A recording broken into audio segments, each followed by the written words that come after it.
এই নিয়েছে ওই নীলজা, কান নিয়েছে চিলে, চিলের পিছে ঘুরছি মোড়ে আমরা সবাই মিলে। মাসখানেক আগেই হঠাৎ খবর উঠেছিল বিসিবির 250 কোটি টাকা নাকি নয়-ছয় করেছেন সাবেক সভাপতি ফারুক আহমেদ। তাতেই ক্রিকেট পাড়া হয়েছিল উত্তাল। সেই ঘটনার জেরে শেষমেশ তাকে ছাড়তে হয়েছিল ক্ষমতার সিংহাসন। তবে অবশেষে ঘটনার পেছনের সত্যতা প্রকাশ করেছে দুর্নীতি দমন কমিশন। পুরোটাই ছিল গুজব, বিনা দোষেই দণ্ডিত হয়েছেন ফারুক আহমেদ। বাংলাদেশ ক্রিকেট বোর্ডের 9 মাস সভাপতির দায়িত্বে ছিলেন ফারুক। মেয়াদ অল্প হলেও তাকে নিয়ে অভিযোগ ছিল বিস্তর, যার মধ্যে অন্যতম ছিল বিসিবির ফান্ড থেকে টাকা সরানো।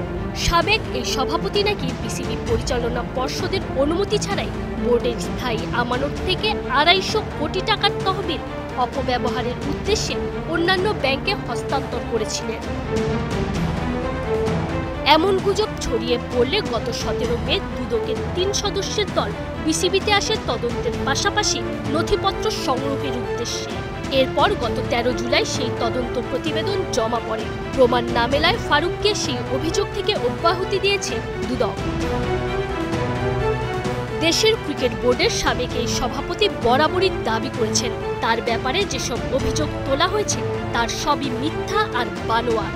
বোর্ডের টাকা 9-6-এর অভিযোগ থেকে মুক্তি পেয়েই দেশের ইংরেজি পত্রিকা ডেইলি সানকে ফারুক আহমেদ জানান, সবসময় জানতাম অভিযোগগুলো ভিত্তিহীন, তাই আমি কখনোই এগুলো নিয়ে বিরক্ত হইনি। কিন্তু যারা মিথ্যা প্রচার করে আমাকে সামাজিকভাবে হেয় প্রতিপন্ন করার চেষ্টা করেছেন তাদের অবশ্যই দৃষ্টান্তমূলক পরিণতি ভোগ করতে হবে। যারা এই বিদ্বেষপূর্ণ অভিযোগগুলো তুলেছেন তাদের বিরুদ্ধে আমি ন্যায় বিচার দাবি করছি। ফারুকের বিরুদ্ধে সে সময় স্বৈরাচারী সিদ্ধান্ত গ্রহণের অভিযোগও এনেছিলেন বিসিবির কিছু পরিচালক। পরবর্তীতে তাদের অনাস্থা ভোটে এক রাতের ব্যবধানে ফারুক আহমেদকে সরিয়ে আমিনুল ইসলাম বুলবুলকে বিসিবি প্রেসিডেন্ট বানানো হয়। অবশ্য দোষী প্রমাণিত হওয়ার আগেই বিসিবির কিছু কর্তাকর্তা ফারুকের দিকে যেভাবে আঙুল তুলেছিলেন তাতে অন্তত স্পষ্ট সাবেক সভাপতির সাথে তাদের বনিবনাটাও ঠিকঠাক হচ্ছিল না। Tanjim Oishi, star news.